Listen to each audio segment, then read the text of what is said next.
Hey kids, I gotta walk over there. Oh, sorry, I gotta look at. I'm going.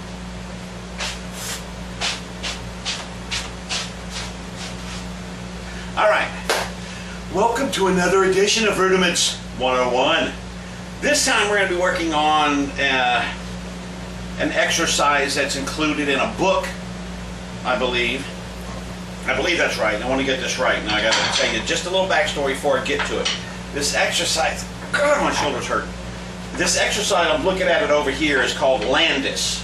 And it has on here circa 1998. And this is included in a book. I'm looking at something else here because I want to get everything correct. That is, I need to cut that fan off.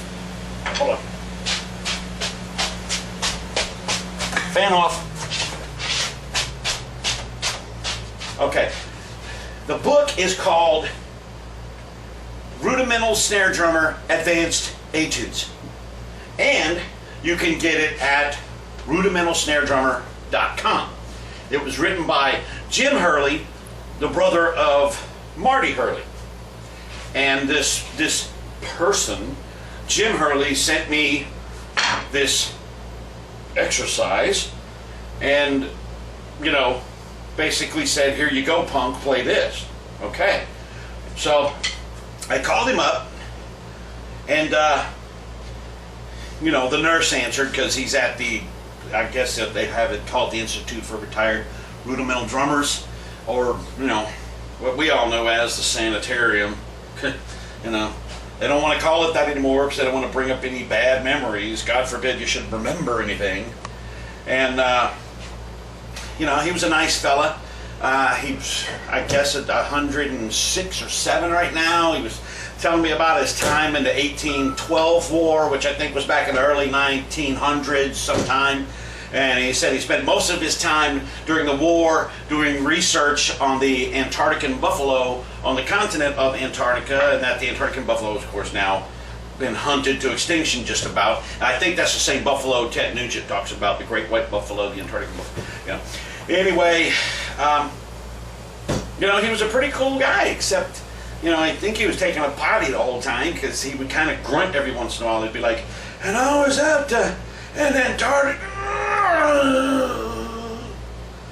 And, you know, it was just some grunts and clicks and something. So, anyway, nice feller. And figured I'd make him a little video with the exercise he sent me that kind of demonstrates it a little bit here. And I'm gonna, something's in my eye, and it's not my finger, even though it is my finger. And I'm gonna post the, you know, what it looks like, the piece of paper, the music, yeah. I'm gonna try to do it like I did before. He liked a video I did of some exercise I had. I think one that went like, I think something like that, and it was like kind of translucent on the bottom of the video, somewhere down there or something. Okay, so whatever. Anyway, somewhere where I'm talking, it's gonna pop up. So I have a couple of 3 different pair of sticks here because there's different ways to do this that I like. There's the way he wanted it, there's the way I would do it, and then there's another way of doing it that kind of makes it pop also. Pop it, baby, pop it. Okay, so it might go something like this. These are heavier sticks. These are the Ralph Hardimans, which weigh sort of like 1.5 pounds a piece. I forget how many grams they are, but you know, they're pretty heavy. So anyway, this is how this warm-up or exercise would go. It's called Landis, and I believe that was a teacher way back when. He told me some about it between his grunts and clicks, and apparently the guy could write some good diddle stuff. It does say on here that it swings at 120, and also that it's a great exercise. I write that on everything that I write, that it's great. So this guy's probably related to Donald Trump somehow. It's beautiful. I'm telling you, you're going to love it. And it also says it helps if you wear bell-bottom pants or a leisure suit for adults, whatever that might be. Okay? This guy's a wacko. Where do they find these people? Okay, so here's how it goes. All right.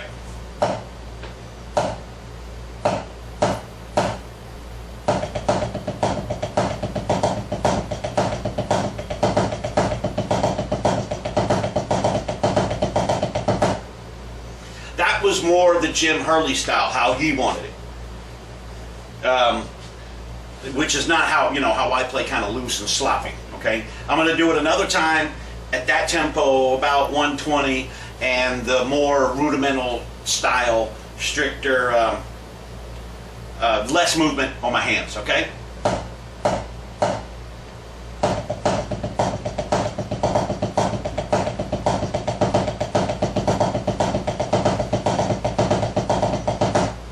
All right, and we'll play it just a little bit faster one time, okay? Ready?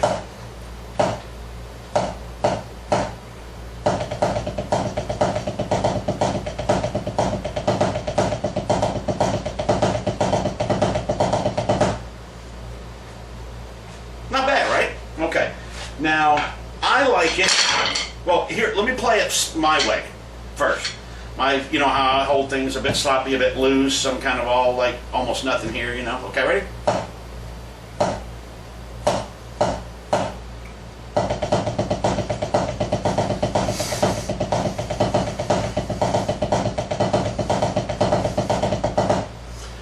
One more time.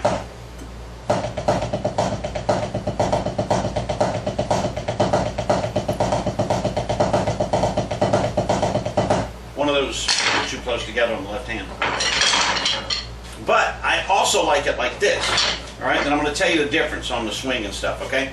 And I switch sticks for a reason, okay? I'm going to play this somewhere around 165, okay?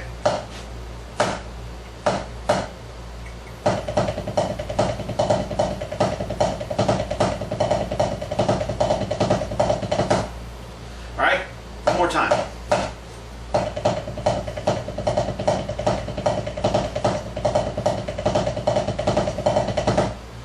A little faster.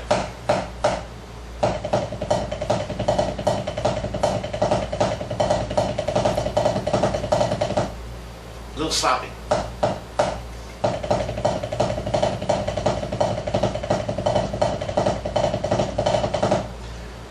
Okay, now at that speed, it's the same exercise from the one I played before. It also grooves at that tempo. But there's a difference, and here's the difference. When you're playing it at a slower tempo, let me use a medium stick, okay? That's a heavy stick. This is a light stick. This is an older drumstick from the 80s. These are ones I won all my crap with. I don't know how I still have them. They must have been in a storage unit. Katrina's what I'm talking about. I lost all that stuff. Here's one that's good in between. This is some Phantom Regiment, what are they, Innovative Percussions at Marty 80. At the slower tempo, it would be like this. Slower, 120.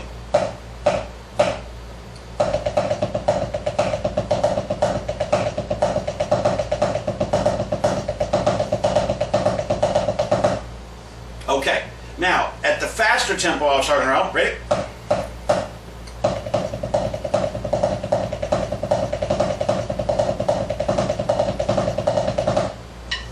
All right, one time a little faster than that. I need a little faster, okay?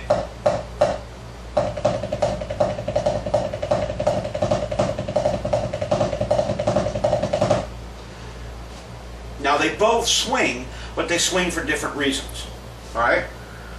The slower one swings because of the inner beats. The faster one swings because of the accents. Play this again at 120. Notice that inner chut that's going on. Chut is, I know drummers use it, chut, but I believe a chut is the word that a train makes that's used to describe that going on like that, and it's that constant tucka in between, okay? I'll play it twice maybe.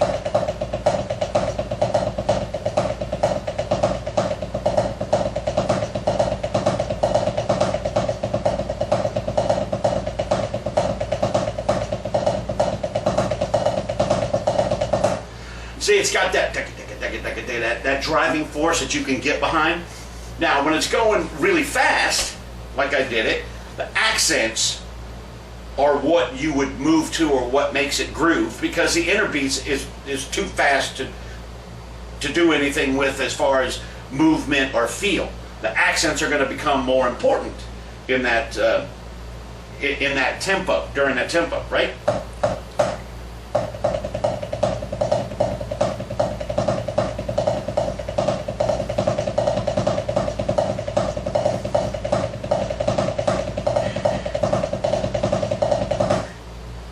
See? And I even change up how I address the drum and how I approach it, or the pad. And I choke up on the sticks, my shoulders a little bit. All right, so my sticks are a little more raised. You know, you have a whole bead for a reason, okay? Listen. And if you notice what I'm going, I'm doing this, the in-betweens. See? The in-betweens here. And then I get more in beat.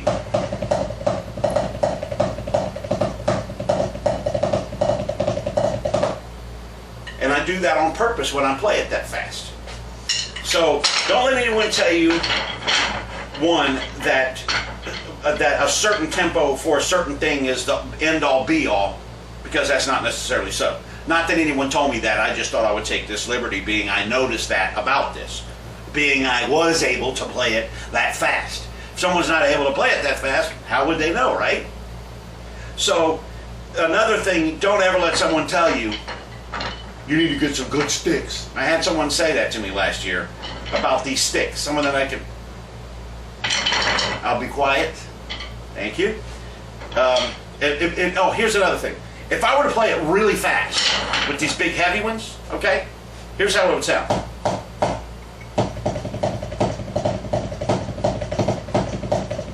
I screwed it up.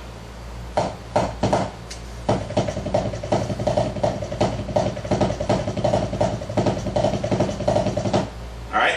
Now with the light sticks, listen with the light sticks, okay?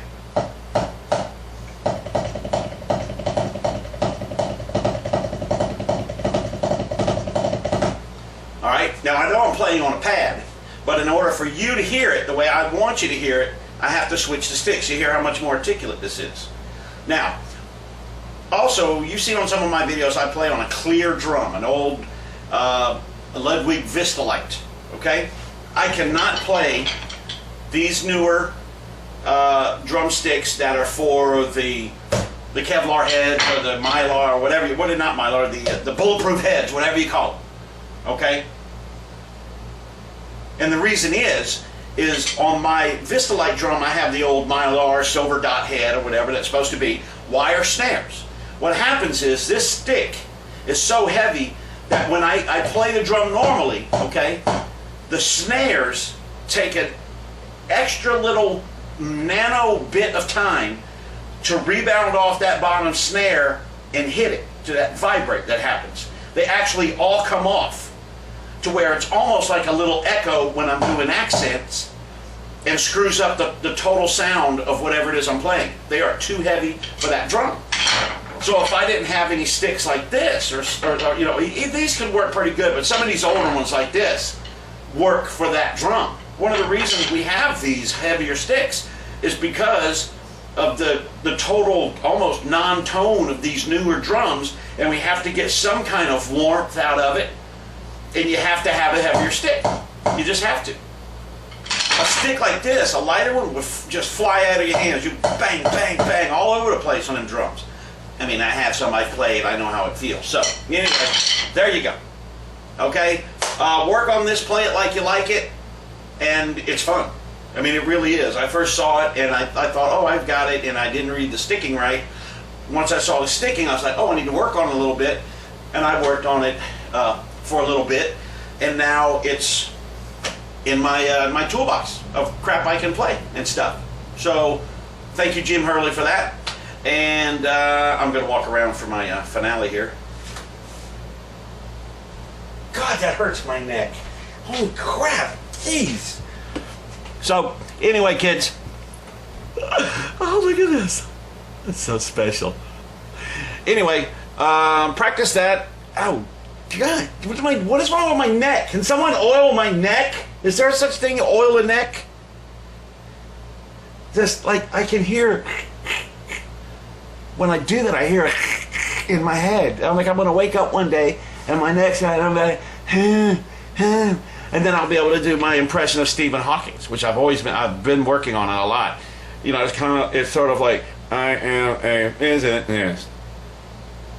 I think Stephen will like it once I get it down. Anyway, thanks guys.